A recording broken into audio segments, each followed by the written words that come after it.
د هغه مړي 4,000 کاله شوي چې مړو. عیسی علیہ السلام ورته فرمایل چې زما د قوم ته ووایه چې تا باندې لاندې څه تیر دي. وی صاحب نور خبر نه، خو چې مړ شم خخې کړم او خلق رانه لاړه. نو یو 2 کسان راغلل، د الله د توحید تپوس رانه وکړو. ما جواب ورکړ، اغي لاړه.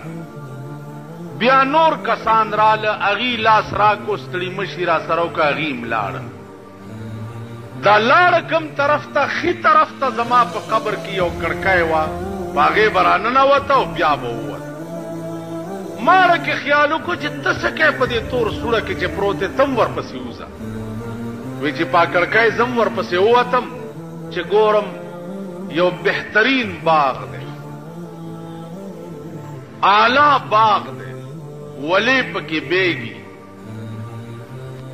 نو ما خیال وکړو چې د مازدیګر ټایم دی، مونځ کوم.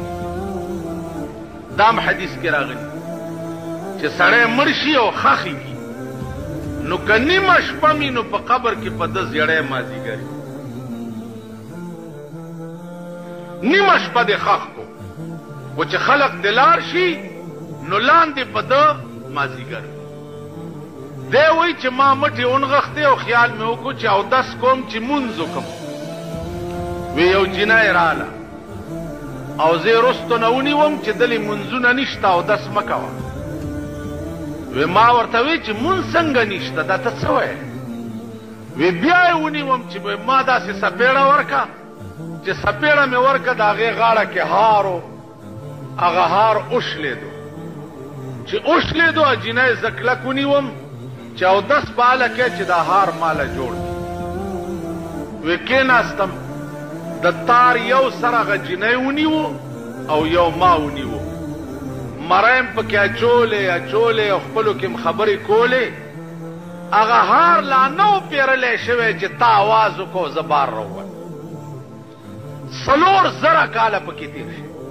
وایي زرګونه خوشحالی دی د یو ساس کې د غم نه قربان شي.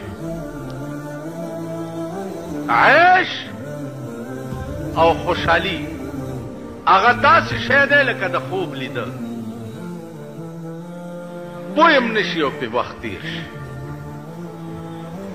او غم چې یو ساعت در باندې راشي نو تېر شوي 100 کاله خوشحالي دې بیا هېروي. ته بړه کې وی چې تا خوشحال لا کله وي.